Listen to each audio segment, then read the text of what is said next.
जैसे ऑटिस्टिक बच्चे में सबसे बड़ी प्रॉब्लम होता है कि बच्चा अटेंशन नहीं देता है, ये एक प्रॉब्लम है जो मेन रूट प्रॉब्लम है। पहले उनको खूब सारा ना एक्सरसाइज करो आप, ऐसे ऐसे ऐसे ऐसे ऐसे ऐसे। जितने भी नर्व्स हैं ना वो जिग-जैग पाथ में है, कभी इधर कभी इधर कभी इधर कभी किधर, अटेंशन नहीं दे रहा है बच्चा। तो जैसे ही मैंने टच किया तो ऑब्वियस है कि आपका ध्यान इधर आया। सबसे ज़्यादा पेरेंट परेशान होते हैं, स्पीच स्पीच स्पीच कैसे आएगी। बोलते हैं सेल्फ टॉक पैरेलल टॉक, ये स्पीच में एक टर्म है कि खुद से बोलो, खुद से आंसर करो। कि खाना खाना है बेटा, नहीं बोलेगा तो मैं ही आंसर दे दूंगा कि खाना, हाँ मेरे बच्चे को खाना खाना है। तो क्वेश्चन भी मैंने किया, आंसर भी मैंने दिया, दोनों चीज़ किया। इस तरह से पीछे से जाके गाल को ऐसे गोल गोल गोल गोल गोल गोल गोल गोल घुमाना है। 10 बार क्लॉक करो, 10 बार एंटी क्लॉक करो। प्रेस करना है लिप्स को, ऊपर लिप को, नीचे वाले लिप्स को, अपर लिप लोअर लिप को प्रेस करना है 10-10 बार। टंग मूवमेंट कराओ, एक्सरसाइज करना है टंग का। 10 बार क्लॉक, 10 बार एंटी क्लॉक। हाथ से पकड़ के टच कर करके रखवाना है, निकालना, कुछ भी चम्मच हो या कुछ भी हो। तो बच्चे लोग ज़्यादातर क्या करते हैं ना, इस तरह से हेलो करते हैं ज़्यादातर बच्चे। तो हम खुश हो जाते हैं कि बच्चा हेलो कर रहा है। हमें करना है इस तरह से, लूज रहेगा बच्चे का, ज़बरदस्ती इसको करना है हेलो, इससे ग्रिप डेवलप होगा। नमस्कार, सेहतनामा देख रहे सभी दर्शकों का स्वागत। सेहतनामा को सब्सक्राइब जरूर करिए। अगर अभी तक सब्सक्राइब नहीं किया है, वीडियोस पसंद आ जाए तो लाइक और शेयर कर दीजिएगा, क्योंकि हमारी कोशिश होती है कि हम सही जानकारी और एक्सपर्ट डॉक्टर्स के साथ बात करके आप तक पहुंचा सकें। आज के इस एपिसोड में हम एक बार फिर बात करने जा रहे हैं उन बच्चों की जिन्हें स्पीच डिले, यानी ये जो अभी बच्चे बड़े हो रहे हैं लेकिन बोल नहीं रहे, या जिन्हें कुछ ऑटिज़म के लक्षण नज़र आ रहे हैं। इससे पहले भी हमने बहुत सारे वीडियोस बनाए हैं स्पीच डिले और ऑटिज़म पर, आप वो भी देख सकते हैं, डिस्क्रिप्शन में उनका लिंक दिया हुआ है। आज एक बार फिर राजीव रंजन हमारे साथ हैं, स्पीच थेरेपिस्ट हैं। आज हमें वो बताएंगे कि घर पर ही अगर आप में से कुछ पेरेंट्स जो देख रहे हैं इस वीडियो को, आप सेंटर तक नहीं जा सकते, आप अफोर्ड नहीं कर सकते, या आपके आसपास सेंटर नहीं है, या आप ऑनलाइन भी अफोर्ड नहीं कर पा रहे हैं, तो घर पर ऐसा क्या करें ताकि बच्चे में कुछ इम्प्रूवमेंट नज़र आए। तो आज हमें राजीव रंजन ये बताने जा रहे हैं। Welcome sir. सो इससे पहले हमने आपसे बात की थी कुछ एपिसोड्स में, उनमें आप ये हमने पेरेंट्स से वादा किया था कि आप हमें ऐसा कुछ ज़रूर बताएंगे कि जिन बच्चों को स्पीच डिले की प्रॉब्लम है या जिन्हें ऑटिज़म है, अगर वो डायग्नोस हो गया है, एक बार कंसल्ट करके एक्सपर्ट ने बता दिया है कि ये प्रॉब्लम है, तो अब घर बैठ के क्या किया जाए और कैसे किया जाए। इसमें मैम पहले मैंने बोला भी था कि पहले असेसमेंट एक प्रोसेस से हो जाए। अगर वो करा चुके हैं तो भी फिर मैं अपने लेवल से पहले जो भी हमारे थेरेपिस्ट हैं उनका असेसमेंट करते हैं, ठीक है। वो भी मैं बता रहा हूँ कि किस तरह से, जैसे मैं पहले भी बताया था, स्पीच का कैसे करेंगे, लैंग्वेज का कैसे करेंगे, स्पीच का और जो भी मोटर कोऑर्डिनेशन का, वो करने के बाद फिर उनको ना घर पे क्या किया जाए, कैसे किया जाए, ताकि उनमें कुछ ना कुछ चेंज आता है। और आता है चेंज। जैसे मैं अभी आपको ना 5 स्टेप बताऊँगा जो घर में आप कर सकते हो, कोई भी पेरेंट्स, वो स्पीच डिले वाले हैं या ऑटिस्टिक बच्चे हैं, दोनों में। जैसे ऑटिस्टिक बच्चे में सबसे बड़ी प्रॉब्लम होता है कि बच्चा अटेंशन नहीं देता है, ये एक प्रॉब्लम है जो मेन रूट प्रॉब्लम है। तो इसको घर पे रख के कैसे ठीक किया जाए, ठीक है। तो सबसे पहले तो देखना कि अटेंशन कंसंट्रेशन नहीं दे रहा है, तो क्यों नहीं दे रहा है, भाग रहा है, दौड़ रहा है, टिक रहा है, तो कैसे वो शांत बैठेगा। तो घर पे करने के लिए मैं तो डेमो भी दूंगा इसके बाद, पहले मैं भरवली बता देता हूँ कि कैसे क्या है। तो एक तो है कि पहले उनको खूब सारा ना एक्सरसाइज करो आप, ऐसे ऐसे ऐसे ऐसे ऐसे ऐसे, ठीक है। एक्सरसाइज करना है पूरे बॉडी को, सर से लेकर के पांव तक के, ठीक है। बहुत लोग बोलते हैं एक्सरसाइज कितना देर करना है और क्यों करना है और इससे क्या होगा, ये भी सवाल है, ठीक है। सिंपल एक्सरसाइज है कि इस तरह से आप प्रेशर देना है, ठीक है, सर से लेकर के पांव तक के, ठीक है। और ये बॉडी में ये करना है 5 मिनट 7 मिनट एक बार में, ठीक है। और ये पूरे दिन में 24 आवर जो हमारे पास है, बच्चे के पास जो है, हमारे पास पेरेंट के पास, उसमें कम से कम 5 या 6 बार करना है, ठीक है। हर 2-3 घंटे के ड्यूरेशन पे करो, ठीक है। ये पूरे बॉडी को प्रेस करना है। अब लोगों को ये लगता है कि ये है क्या, ये तो दादी नानी के नुस्खे हैं जी, ठीक है, इससे क्या हो जाएगा। तो ज़्यादातर ये बच्चे हमारा क्यों भाग रहे हैं, दौड़ रहे हैं। अगर उनको बोल रहे हैं बैठ जाओ, नहीं बैठ रहा है। सबसे बड़ी प्रॉब्लम है अटेंशन, बैठे कैसे हो। तो अब नहीं बैठ रहा है तो मैं उसको पकड़ के बिठाऊंगा, ओबियस है। तो मैंने टच किया, तो ओबियस जब मैं टच करता हूँ तो बिठाता हूँ तो बैठता है वो, भले वो फ्रैक्शन ऑफ सेकंड के लिए बैठे, 2 सेकंड के लिए भाग जाता है फिर, ठीक है। तो उनको ये होता है कि इसमें है क्या, जितने भी नर्व्स हैं ना वो जिग-जैग पाथ में है, कभी इधर कभी इधर कभी इधर कभी किधर, अटेंशन नहीं दे रहा है बच्चा। तो जैसे ही मैंने टच किया तो ऑब्वियस है कि आपका ध्यान इधर आया, जैसे मैंने ही आपको ऐसे टच किया तो आपने इधर देखा। सेम बच्चे में है कि यहाँ पे जो साइंस कह रही है कि बच्चे को टच करो तो जितने भी नर्वस सिस्टम के न्यूरॉन हो एक जगह कलेक्ट होंगे, बच्चा अटेंशन कंसंट्रेशन इंप्रूव होने लगेगा। तो आपको करना क्या है, पहला स्टेप जिससे कि अटेंशन कंसंट्रेशन इंप्रूव हो, जो मेन दिक्कत है कि सिर्फ सर से लेकर के पाँव तक के प्रेशर देना है 5 या 7 मिनट। कोई हल्के हाथ से आपने बस उसको प्रेस करना है। और जितनी ये भी तो है ना, जितनी देर आप ऐसे करेंगे वो बैठा भी रहेगा, तो वो बैठना भी सीख रहा है। और अब बहुत सारे पेरेंट को ये रहता है ना कि मैं करती हूँ तो भाग जाता है, टिकता नहीं, टिकता नहीं, भाग जाता है। जैसे मैं पकड़ा इधर भाग गया, या इधर ऐसे मार दिया, इधर मार दिया। तो मेरा ये कहना है ना कि एटलीस्ट आप 6-7 दिन करोगे, जबरदस्ती भी कर सकते हो। जैसे बच्चे को जबरदस्ती का मतलब ये नहीं होता है कि एकदम जबरदस्ती बिठाओ, आप करोगे धीरे धीरे धीरे धीरे, वो हमारा माइंड होता है ना वो अडेप्ट हो जाता है। जैसे हम देखते हो बाहर से आते हैं फ्लाइट से तो नींद ही आता रहता है, सेम चीज़ है बच्चे करना है। जो एक माइंड है किसी का भी ह्यूमन बींग का 7 दिन 14 दिन में एक अडेप्टेशन हो जाता है। अगर बच्चा रो भी रहा है तो ये मत सोचो कि रो रहा है, करना है, क्योंकि रोएगा 10 दिन 5 दिन रोएगा, जिंदगी भर के लिए सही हो जाएगा बच्चा। तो आप पहले तो अटेंशन कंसंट्रेशन एक चीज जिससे होगा। दूसरा मैं ये कह रहा हूँ कि बच्चे का जैसे होता है ना कि कमांड नहीं फॉलो कर रहा है, बच्चा भाग रहा है, रुको नहीं रुक रहा है, आवाज लगा रहे नहीं देख रहा है, तो इसके लिए ना कि हाथ से पकड़ पकड़ के कमांड उसको करवाना है, उठो बैठो, मेहनत करना पड़ेगा। जैसे घर में कर रहे हैं तो कोई भी करे, मदर नहीं जरूरी है, पापा भी करे, आया भी करे, नौकरानी भी करे, कोई भी कर सकती है, कोई दिक्कत नहीं है। हाथ से पकड़ना जरूरी है, पकड़ के बैठो उठो बैठो उठो, एक एक वर्ड के सिंगल, दरवाजा खोलो, जितने भी घर में इन्वायरमेंट में जो जो चीज़ें ना, रिमोट दे दो ले लो, इस तरह से उनको ना कमांड पकड़ पकड़ के सिखाना है। लेकिन जैसे ही आप पकड़ने बोलोगे बच्चा इधर देख रहा है इधर देख रहा है, क्योंकि अटेंशन नहीं दे रहा है, अभी आपने स्टार्ट किया है, तो आप ना डिप्रेस हो जाओगे कि आपने बोलने का तो बोल दिया जी बंद कमरे में जी, या टीवी पे बोल दिया जी, लेकिन वो मेरे से कर नहीं रहा है। लेकिन आप सुबह से शाम तक अगर आपने 30 चीज़ों 40 चीज़ों में, ब्रश है, साबुन है, जहाँ जहाँ भी आपको यूज हो रहा है, बाथरूम में, किचन में, ये हर जगह चम्मच रख दो, पापा को दे दो, प्लेट में रख दो, तो एक कमांड ना आप बोलोगे सिर्फ पापा को दे दो रख दो तो नहीं कर पाएगा। अगर हम हाथ पकड़ पकड़ के बच्चे को करा रहे हैं, ठीक है, तो बच्चा धीरे धीरे धीरे धीरे धीरे उसको अडेप्ट होगा। अब सुबह से शाम तक हमने 30 किया, 30 में एक तो रहेगा, तो उसका जैसे ही हमने अटेंशन, बच्चे का प्रॉब्लम क्या अटेंशन का, जैसे मैंने उसको हाथ पकड़ा के चम्मच रखा तो उसको चम्मच भी नहीं पता चलेगा, हाथ भी नहीं पता चलेगा, जो मैंने बोला वो भी नहीं पता चलेगा पहली बार। लेकिन वो ह्यूमन बीइंग का ही बच्चा है। अगर सुबह से शाम तक हम 30 चीज़ों को करेंगे तो महीने में कितने हो जाएंगे, 900 हो जाएंगे। क्यों नहीं बच्चे को याद रहेगा, ठीक है, क्योंकि पहले मैं बोल रहा हूँ कि बच्चे का ऐसा नहीं कि IQ कम है जी, बुद्धि कम है जी, सब कुछ है, कोऑर्डिनेट करना है। तो ये तो यहाँ से वो कोऑर्डिनेट करना सीखेगा धीरे धीरे, थोड़ा टाइम लगेगा लेकिन लगेगा। पेरेंट लोग हो जाते हैं कि कर रहा है तो कर ही नहीं रहा, छोड़ देते हैं, लेकिन करना है ये चीज़, ठीक है। तीसरी चीज़ है जो जिसके लिए सबसे ज़्यादा पेरेंट परेशान होते हैं, स्पीच स्पीच स्पीच कैसे आएगी। तो स्पीच के लिए जैसे मैंने पहले भी बोला कि डेमो भी दिखाएंगे, लेकिन पहले स्पीच के लिए 2 चीज़ें हैं कि हमें बच्चे के साथ ना एक बोलते हैं self talk parallel talk. Speech में एक टर्म है कि खुद से बोलो खुद से आंसर करो। बच्चा हमारा बोल नहीं रहा है, बच्चा 5 साल का एक भी वर्ड नहीं बोल रहा है जी, मतलब बच्चे को कुछ भी अभी क्योंकि अटेंशन नहीं दे रहा, मेन प्रॉब्लम तो ये। तो यहाँ पे सेल्फ टॉक और एक पैरेलल टॉक का कॉन्सेप्ट आता है, ठीक है, मतलब कि खुद से क्वेश्चन करना है, खुद से ही आंसर करना है। लेकिन फिर से मैं बोल रहा हूँ टच, बच्चे को जैसे सर में हाथ लगाया वो मैं बता दूंगा कि खाना खाना है बेटा, नहीं बोलेगा तो मैं ही आंसर दे दूंगा कि खाना, हाँ मेरे बच्चे को खाना खाना है, तो क्वेश्चन भी मैंने किया आंसर भी मैंने दिया, दोनों चीज़ किया। तो इससे अब हर समय यही कर रहे हैं, चेयर पीछे कर लो आगे कर लो, ठीक है, बच्चे के साथ बोल रहे हैं। लेकिन यहाँ पे ध्यान ये रखना पड़ेगा कि लैंग्वेज एक ही यूज करें,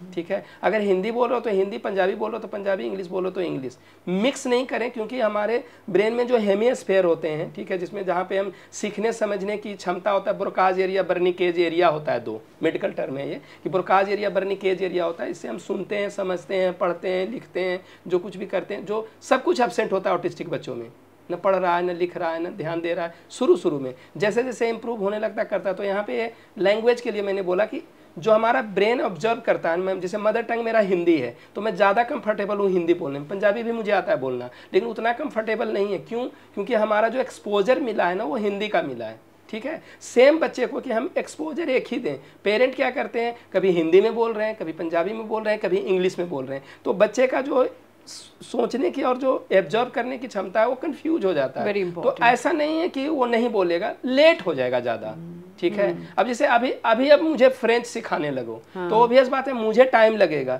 लेकिन 5 साल का बच्चा तुरंत कवर कर लेगा। सेम मेरा कहना है कि जिसके लिए आप परेशान हो, स्पीच कब तक आएगी, कैसे आएगी, क्या आएगी, तो स्पीच के लिए 2 ही चीज़ करो, बच्चा बोले ना बोले, समझे ना समझे, आपको एक्सपोजर देते रहना है और एक ही लैंग्वेज में, ठीक है, कि खा लो रख लो, जैसे हम बोलते हैं। आप ये समझो ही नहीं कि बच्चा मेरा नहीं बोल रहा है, आप तो एटलीस्ट पेरेंट हो, आप ये समझो मेरा बच्चा सुनता समझता है जी, जैसे आप बात कर रहे हो करते रहो, ठीक है। तो एक्सपोजर जाएगा उस लैंग्वेज का। इसीलिए ना जिस घर में जो लैंग्वेज बोलता है बच्चा उसमें कंफर्टेबल होता है। यहाँ से स्पीच आएगी क्वेश्चन और आंसर से। खुद ही क्वेश्चन करना है, खुद ही आंसर करना है, खुद ही क्वेश्चन करना है, खुद ही आंसर करना है, ठीक है। ये तीसरी चीज से स्पीच आएगी। चौथी चीज है जो ओटी का पार्ट होता है, जो घर में कर सकते हो, जो मैंने बोला ऑक्यूपेशनल थेरेपी में, ठीक है। ऑक्यूपेशनल थेरेपी में जैसे मैं टिप्स दिया कि जैसे बॉल वाला एग्जांपल दिया था शायद लास्ट वीडियो में, इससे पहले की वीडियो में है, वो दर्शक भी देख सकते हैं कि उसमें कौन से एग्जाम्पल दिए गए हैं। हाँ, जैसे बॉल का एग्जाम्पल दिया, सोफा का एग्जाम्पल दिया कि घर में हर चीज़ नहीं खरीद के ला सकते हो, लेकिन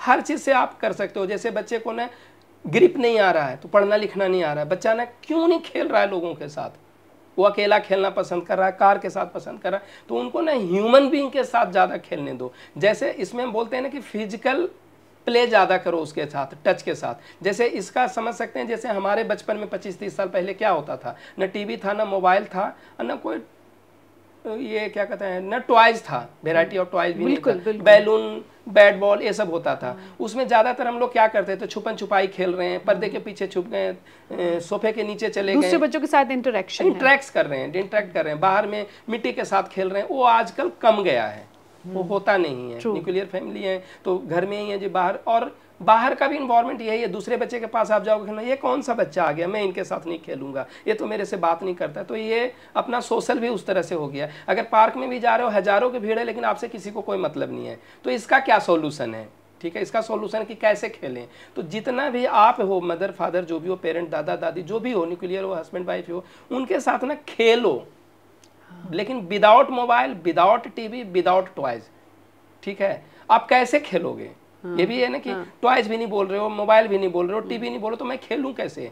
तो खेलना है, जैसे आप यही माइंड में रखो कि 30 साल पहले क्या होता था, ठीक है। जैसे अगर पर्दे के पीछे छुप गए, आवाज़ लगा रहे हैं, तो ये जो छुपन छुपाई है, तो इसको हम कहते हैं ऑब्जेक्ट परमानेंस, बट बोलते हैं। ये इससे ना बच्चे का ना रीजनिंग स्टार्ट हो जाता है। जैसे हम लोग देखते थे बचपन में, बोलते थे कि ये कबूतर उड़, मैना उड़ करते थे, तो दोनों लोगों का कोऑर्डिनेशन होता है। आज की डेट में मैं बच्चे को करता हूँ, जैसे टेबल उड़ बोल दिया तो तुमने टेबल उड़ा दिया, हाँ हाँ हाँ करके करते थे। तो वो चीज़ आज कम गया है। तो इसके कारण ही बच्चे में ना वो सब चीज़ें नहीं आ रही है कि रीजनिंग डेवलप नहीं हो रहा है। जैसे बहुत लोग बोलते हैं कि प्ले एक ऐसा चीज़ है ना जिससे आपका माइंड, बॉडी, ठीक है, सोल, सब कुछ सही होता है, ठीक है। तो प्ले को तो मैं भी इंपॉर्टेंट देता हूँ, लेकिन प्ले होता है कि टेक्निकली कैसे खेलना है, ठीक है, वो ओटी का पार्ट होता है। कि ऑक्यूपेशनल थेरेपी में जैसे झूला झूल रहा है, तो आप पार्क में भी झूला झूल सकते हो, बॉल खेल रहा है पार्क में, लेकिन खेलोगे कैसे, ये इंपॉर्टेंट है। जैसे मैं अभी आप और भी एग्जांपल दिखाऊंगा कि चौथी चीज़ में जो खेलना कैसे, जैसे मैं एक सिंपल एग्जांपल दिया, टच जरूरी है। पांचवी जो सबसे ज़्यादा चीज़ है ना, जो लोगों को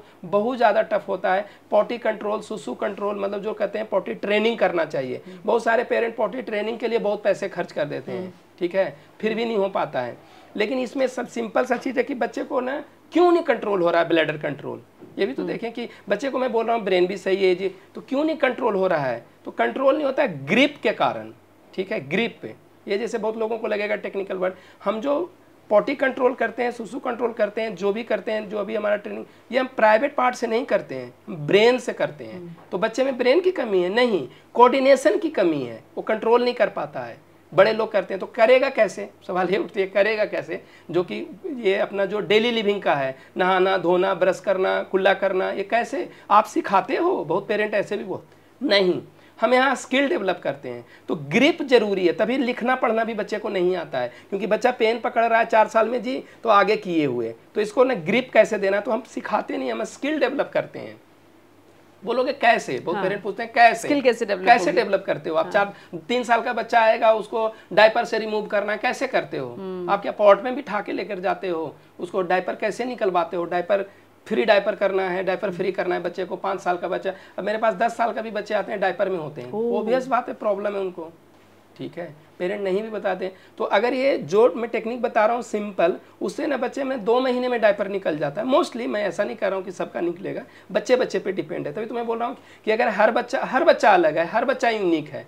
तभी मैं बोला कि कोई बच्चा 3 महीने में भी ठीक हो जाता है, कोई बच्चा 6 साल में भी नहीं होता है। तो उसके लिए तो है कि अलग अलग बच्चे के हिसाब से असेसमेंट कराइए कि हर बच्चे का स्पेसिफिक एक होगा। मैं जो अभी बता रहा हूँ ये कॉमन है कि आप ये करोगे ना जी तो इसमें 20-25% तो जरूर चेंज आएगा। जैसे मैं बोल रहा हूँ कि डायपर फ्री कैसे करें, कंट्रोलिंग कैसे करेंगे, ब्रश सिखा देते हैं पेरेंट, कुल्ला करना नहीं आता है लोगों को, ठीक है, पी जाएगा बच्चा या नहीं कर पाएगा, बहुत टफ है। रिफ्लेक्सेज हैं, ये कैसे डेवलप, जैसे हमें पता होता है रोड पे क्रॉस करेंगे तो एक्सीडेंट हो जाएगा, मालूम होता है, लेकिन वो बच्चे को नहीं पता होता, कोऑर्डिनेशन नहीं है। तो ग्रिप कैसे आएगा, सवाल ये भी है कि ग्रिप कैसे आएगा बच्चे को। तो ग्रिप के लिए सिंपल है ना कि उसको हलो करो, ठीक है, वो मैं करके दिखाऊंगा अभी। हलो करो तो हलो बच्चा, ज़्यादातर बच्चा ना ऐसे कर लेता है हलो, ठीक है, सिर्फ टच कर देता है तो हम लोग खुश हो जाते हैं हलो बाय बाय। कोई बच्चा ऐसे कर रहा है, कोई बच्चा ऐसे कर रहा है, कोई बच्चा ऐसे कर रहा है। तो बाय बाय और हलो को ना हम ग्रिप से सिखाएंगे, ठीक है, पकड़ के ग्रिप करेंगे उसको, हलो को ऐसे करके बच्चे को ऐसे करके, ठीक है। बाय बाय करने के लिए पकड़ के करवाना है, पकड़ के ही करवाना है।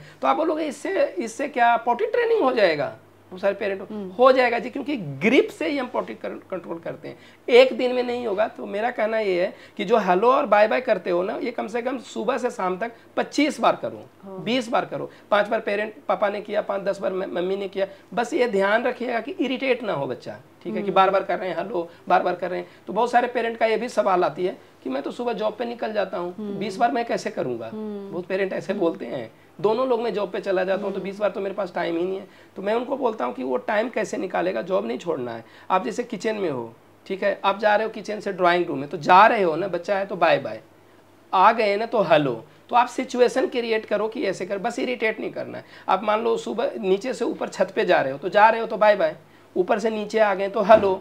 जितना टाइम है उसी में, मान लो शाम को इवनिंग में आप आ गए तो इवनिंग से लेकर के 9 बजे रात तक भी दोनों लोग के पास, इस तरह से हमें निकालना पड़ता है कि कैसे करें, ठीक है। स्टेप बाय स्टेप है। जैसे मैं 5 स्टेप बताया, पहला कि एक्सरसाइज करना है, जैसे समराइज भी मैं कर दूंगा और दूसरे में लाइव में दिखा दूंगा। दूसरा है कि खूब सारा बच्चे के साथ कमांड फॉलो करवाओ टच करके। तीसरा मैंने बोला खूब क्वेश्चन करो, खूब आंसर करो, जिससे कि बच्चे को ना कंप्रहेंशन आएगा, वोकैबुलरी आएगा, तो स्पीच आएगा सिंगल लैंग्वेज में जो आपका मदर टंग है, ठीक है। ये मत सोचो कि इंग्लिश कब सीखेगा, पंजाबी कब सीखेगा, सीख जाएगा, ठीक है। चौथी चीज़ मैंने बोला कि खूब सारा इसके साथ खेलो, फिजिकल प्ले करो, without mobile, without TV, without watch. और 5वां मैंने बोला कि इसको हेलो और बाय बाय करो और हाई फाई करो। ये करेंगे बच्चे में बहुत हद तक मैं एक श्योर करता हूँ कि 20 से 25%, 30% प्रॉब्लम निकल जाएगी। अगर अपने आप को मानते हो कि 100% प्रॉब्लम है बच्चे में, तो 20-25% प्रॉब्लम निकल जाएगी। और पेरेंट्स को ही पेशेंस रखना पड़ेगा। पेशेंस तो क्योंकि धैर्य रखना पड़ेगा, क्योंकि आपके बच्चे में अगर प्रॉब्लम है तो उसको सॉल्व भी करना है। आगे आने वाले सालों की प्रॉब्लम कम हो जाएगी। और अब आप लाइव डेमो देंगे, हाँ जी, बताएंगे कि लाइव कुछ चीज़ों के साथ कैसे बच्चों में इम्प्रूवमेंट लाई जा सकती है। मैं बताता हूँ मैं। और दूसरे, हर बच्चा अलग है। मैं बार बार बोल रहा हूँ कि हर बच्चे के लिए अगर बच्चा स्पेसिफिक मुझे दिखाना है कि मेरा बच्चा ये है जी, ये तो नहीं प्रॉब्लम जो आपने बोला, ये नहीं प्रॉब्लम, कुछ और है, तो उसके लिए तो अलग से एक बच्चे के लिए एक असेसमेंट भी करेंगे। तो मैंने बोला ही कि वो तो फ्री ऑफ कॉस्ट है, कोई चार्ज नहीं है उसका, बस टाइम चाहिए आपका 2-3 घंटा। मैं आपको डेमो करके दिखाऊंगा कि स्पीच थेरेपी में कैसे घर पे करें और किस तरह से इम्प्रूवमेंट आता है, ठीक है, कि घर पे क्या क्या कर सकते हैं बच्चों के साथ, बड़ों के साथ। तो सबसे पहले तो ना मसल्स स्ट्रेंथ होना चाहिए कि मसल्स में कितना स्ट्रेंथ है। बहुत सारे बच्चे को क्या होता है ना, या बड़े को भी, उनको बोलने में इसलिए दिक्कत आती है कि ये जो ओरोमोटर का एक जो अपना पार्ट है उसमें स्ट्रेंथ नहीं होता है। स्ट्रेंथ का मतलब मजबूती नहीं होता है, उतना पावर नहीं होता है। तो इसलिए जो आवाज़ निकालने का जो प्रोसेस होता है ना, हमारा स्पीच प्रोडक्शन का जो प्रोसेस होता है, उसमें हमें एक मसल्स स्ट्रेंथ चाहिए। तो उसके लिए कुछ एक्सरसाइज है, वो आप देखो, घर पे कर सकते हो, पहले देख लो, समझ लो कि कैसे करना है। तो जैसे आपके बच्चा है या बड़ा है, कोई भी हो, किसी भी तरह का प्रॉब्लम हो, आपको बोलने में तुतलाने का प्रॉब्लम हो, हकलाने का प्रॉब्लम हो, या आपको ऑटिस्टिक चाइल्ड है, या निगलने में दिक्कत आ रही है, लार बहुत ज़्यादा गिर रहा है, जिसको हम बोलते हैं कि ड्रूलिंग हो रहा है बच्चे को, जी बहुत ज़्यादा बच्चे को लार गिरता है, बहुत सारे बच्चे को, इसके कारण बोलने में प्रॉब्लम आती है। तो मसल्स स्ट्रेंथिंग करने के लिए कुछ एक्सरसाइज वो समझो पहले कि करना क्या है। यहाँ पे आप इस तरह से पीछे से जाके गाल को ऐसे गोल गोल गोल गोल गोल गोल गोल गोल घुमाना है, आराम आराम से, सर्कुलर मसाज की तरह, और ये पीछे तक जाना है। फिर पीछे से आगे आना है, क्लॉकवाइज एंटी क्लॉकवाइज, 10 बार क्लॉक करो, 10 बार एंटी क्लॉक करो, ठीक है, ये एक करना है। दूसरा क्या करना है आपको कि आगे से प्रेस करना है लिप्स को, ऊपर लिप को, नीचे वाले लिप्स को, अपर लिप, लोअर लिप को प्रेस करना है 10-10 बार। फिर आपको ये चिन वाले पार्ट को करना है 10 बार आगे 10 बार पीछे। फिर तीसरा करना है लास्ट में ऐसे पकड़ के गोल गोल गोल गोल गोल गोल गोल गोल घुमाना है। फिर लेफ्ट करना है, राइट करना है, क्लॉक करना है 10 बार, एंटी क्लॉक करना है। दूसरे हाथ से भी आपको 10 बार क्लॉक 10 बार एंटी क्लॉक करना है। ठीक है, 3 एक्सरसाइज मैंने बताया। गाल में, चिक में हमें क्लॉकवाइज जाना है इस तरह से और एंटी क्लॉकवाइज जाना है। दूसरा लिप्स को प्रेस करना है अपर लोअर, और फिर चिन वाले पार्ट को, और थ्रोट को क्लॉक और एंटी क्लॉक 10 बार क्लॉक 10 बार एंटी क्लॉक, फिर दूसरे हाथ से 10 बार क्लॉक 10 बार एंटी क्लॉक। इससे आपकी ना मसल स्ट्रेंथिंग आएगी। और ये करना है आपको सुबह से शाम तक 24 आवर में एटलीस्ट 5 या 6 बार, 2-2 मिनट लगेगा। हर 3-3 घंटे के बाद आप कर सकते हो। इससे बच्चे में के जो मसल्स स्ट्रेंथिंग है वो जरूर आ जाएगा। आपको महीने 2 महीने में चेंज दिखने लगेगा। जो बच्चे को ड्रूलिंग होता है उसमें भी आपको फर्क पड़ने लगेगा। 15 दिन में फर्क पड़ेगा, आपको दिखेगा आपको। ठीक है, कि मेरे बच्चे में चेंज आ रहा है। जब एक चीज़ ये हुआ है, ये कर सकते हो मसल स्ट्रेंथिंग के लिए। दूसरी चीज़ होती है कि आप टंग मूवमेंट कराओ। जैसे आप करो, क्लॉक करो, एंटी क्लॉक करो आप क्लॉक एंटी क्लॉक, इस तरह से आपको क्लॉक एंटी क्लॉक एक्सरसाइज करना है टंग का। 10 बार क्लॉक 10 बार एंटी क्लॉक। ठीक है, फिर लेफ्ट करो, राइट करो, अप करो, ऊपर निकाला, अप करो, डाउन करो, दांत के पीछे खड़ा करो, इस तरह से लेफ्ट राइट अप, अंदर की ओर करो, ऐसे खड़ा करो। और ये बहुत जोर जोर से नहीं करना है, प्रेशर लगा के, नहीं तो दर्द करेगा। आप आराम आराम से करो, 1 मिनट 2 मिनट टंग का मूवमेंट करो मैक्सिमम। अगर छोटे बच्चे हैं वो नहीं कर रहे हैं तो उनको मिरर के सामने भी ले सकते हो। जैसे इस तरह से मिरर सामने रहे और बच्चे को बिठा लो गोद में, कर सकते हो आप, इसमें भी करो। करना, अगर बच्चा नहीं कर रहा है तो आप खुद करो। ठीक है, टंग मूवमेंट जरूरी है। जब तक टंग मूवमेंट नहीं आएगा बच्चे को बोलने में दिक्कत आएगी। तो टंग मूवमेंट है। दूसरी है टंग मूवमेंट का, टक टक की आवाज़ निकालो, ये करो। ठीक है, अलग अलग जैसे आवाज़ करो, जितने भी आवाज़ जीभ से निकाल सकते हो वो निकाल सकते हो। उससे भी बच्चे को ना एक स्ट्रेंथ आएगा टंग मूवमेंट में। ठीक है, ज़्यादातर बच्चे को टंग मूवमेंट, इवन तुतलाने वाले भी बच्चे को, हकलाने वाले भी बच्चे को, ठीक है, इवन ऑटिस्टिक बच्चे को भी अगर कर सकता है तो इतना कराएं। अगर कुछ प्रॉब्लम आता है तो आप कमेंट में बता सकते हो। ये 2 चीज़ें। तीसरी चीज़ें हैं कि बहुत सारे बच्चे, जैसे मैंने जो अभी 5 जो बताया था स्टेप करके, वो मैं यहाँ पर बताता हूँ। जैसे पहला स्टेप है जो ऑटिस्टिक बच्चे को करोगे तो इस तरह से आप एक्सरसाइज करो पूरे बॉडी पे। इस तरह से हल्का हल्का प्रेस करना है पूरे बॉडी पे, सर से लेकर के पाँव तक के। ये करना है सर से पाँव तक के, एटलीस्ट 4 या 5 मिनट करो और दिन भर में 5 या 6 बार करो। दूसरा मैंने बताया था कि कोई भी चीज़ अपना कमांड फॉलो करने के लिए, जैसे कुछ भी है कि इसमें रखो, जिस कुछ भी है, जैसे पकड़ो इसको, इस तरह से पकड़ के, इस हाथ से पकड़ के टच कर करके रखवाना है, निकालना है। कुछ भी चम्मच हो या कुछ भी हो, इस तरह से करें जिससे कि कमांड बढ़ेगा बच्चे का। तीसरा मैंने बोला था कि खुद क्वेश्चन करना है, खुद आंसर करना है। जैसे मैंने बोला खाना खाना है, पकड़ना है और बोलना भी है। ठीक है, और लैंग्वेज एक ही रखना है। तो अगर बच्चा बोला तो ठीक है, नहीं तो हम खुद ही आंसर कर देंगे, हाँ मुझे खाना है। क्वेश्चन भी आंसर, इससे स्पीच आएगा और लैंग्वेज एक रखिए। तीसरा मैंने बोला, चौथा मैंने बोला था खेलने का। जैसे कुछ भी बॉल लेके आप खेल रहे हो करके, तो यहाँ पे ये कॉन्सेप्ट आता है कि कैसे करें। अगर ओटी का पार्ट कर रहे हैं, जैसे कैच करो, कैच किए, बच्चा कर नहीं रहा है, अगर 4 फीट से नहीं कर रहा है अगर बच्चा, तो हम धीरे धीरे करके 1 फीट पे आएंगे, 1 फीट से 2 फीट पे आएंगे। इस तरह से जैसे ये किया, फिर 2 फीट से आया, 1 या नहीं कर रहा है तो पकड़ पकड़ के कराना है बच्चे को। फिर कराना है कि लेफ्ट से किया, फिर किया राइट से किया, बच्चा नहीं कर रहा है तो ये कराएं और इसको फास्ट कर दें। फास्ट करने से ये होगा, रीजनिंग डेवलप होगा बच्चे को। जो हाई फंक्शनिंग ऑटिज्म बच्चे होते हैं कितने, उनको रीजनिंग नहीं पता चलता है, समझ नहीं आता है कि किससे कैसे बात करना है, कहाँ करना है, कितना डिस्टेंस पे रहना है। तो इससे जो ओटी का पार्ट है, कुछ भी जो बॉल है, जो भी करते हैं उसको फास्ट कर दें, इससे आपका रीजनिंग डेवलप होगा धीरे धीरे। और 5वां जो मैंने बोला था, एक लास्ट में जो बताया था, वो करना है हेलो। तो बच्चे लोग ज़्यादातर क्या करते हैं ना, इस तरह से हेलो करते हैं ज़्यादातर बच्चे, तो हम खुश हो जाते हैं कि बच्चा हेलो कर रहा है। हमें करना है इस तरह से, लूज रहेगा बच्चे का, ज़बरदस्ती इसको करना है हेलो। इससे ग्रिप डेवलप होगा। तो ग्रिप डेवलप होगा तो ब्रेन का भी ग्रिप डेवलप होगा, जिससे कि हमें जो भी ब्लैडर कंट्रोल का प्रॉब्लम आ रही है वो नहीं आएगी। रीजनिंग डेवलप होगा। तो एक हालो करना है और एक बाय बाय करना है। तो बच्चे ज़्यादातर बाय बाय इस तरह से, कभी इस तरह से करते हैं। हमें बाय बाय करवाना है, हाथ पकड़ना है और बाय बाय कराना है ज़बरदस्ती। ठीक है, बाय बाय कराना है। तो बाय बाय करने से ग्रिप आएगा। और तीसरा जो करना है हाई फाई, तो एक हाई फाई करते हैं लोग ऐसे, एक नीचे, ठीक है, 2, और तीसरा करना है हमें सिंगल से, सिंगल हाथों से अलग अलग करना। और इसको जब फास्ट कर देंगे, हाई फाई नीचे ऊपर, ये फास्ट कर देंगे तो इससे आपके बच्चे को ज़्यादा से ज़्यादा रीजनिंग डेवलप हो जाएगा।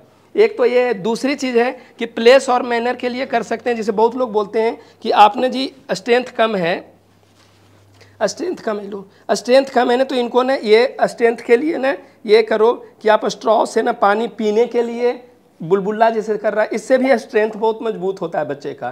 धीरे धीरे, ये घर में भी कर सकते हो, ग्लास में पानी ले लो, पी रहा है बच्चा, छोड़ रहा है बच्चा, इससे अगर ये सकिंग और ब्लोइंग दोनों चीज़ें इससे आएगी बच्चे को। जैसे बच्चे को निगलने में दिक्कत आ रही है या बड़ों को भी आती है, इससे सकिंग करने से ये बार बार कराएं। हर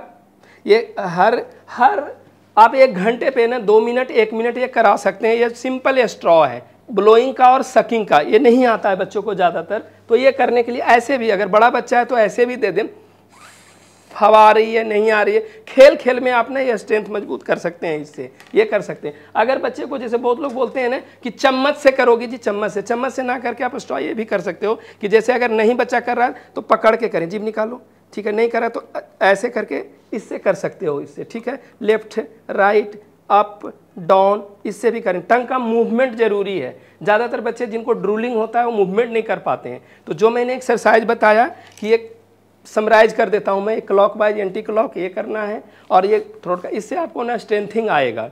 जो भी हमें सुन रहे हो, देख रहे हो, ये तो डेमो था एक, वो भी बड़े बच्चों के साथ किए हैं। छोटे बच्चे में प्रॉब्लम आती है तो हर बच्चा यूनिक है, हर बच्चा अलग है, ठीक है, हर बच्चे में अलग प्रॉब्लम है।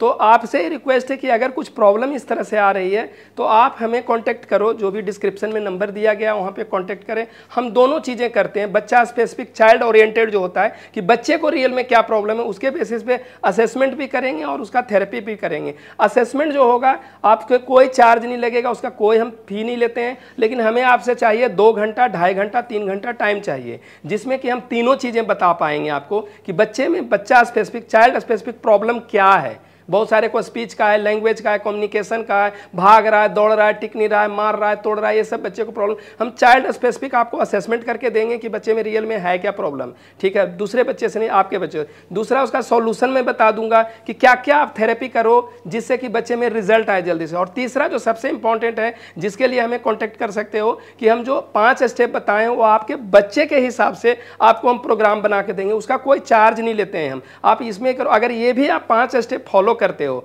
जो मैंने एक प्रेशर वाला बताया, कमांड वाला बताया, स्पीच के लिए बताया, खेलने कूदने वाला बताया, सेंसरी इशू के लिए बताया, जिससे ब्लडर कंट्रोल के लिए बताया, ये हम आपके बच्चे के हिसाब से एक चाइल्ड स्पेसिफिक बना के देंगे। उसमें एकदम श्योर है कि आपके बच्चे को 25 से 30% प्रॉब्लम बच्चे का निकल जाएगा। जो भी आप प्रॉब्लम समझ रहे हो ना, उसमें से 25 से 30% प्रॉब्लम निकल जाएगा, ये श्योरिटी देते हैं। एक बार कॉन्टेक्ट करेंगे, आपका फ्री ऑफ कॉस्ट असेसमेंट है।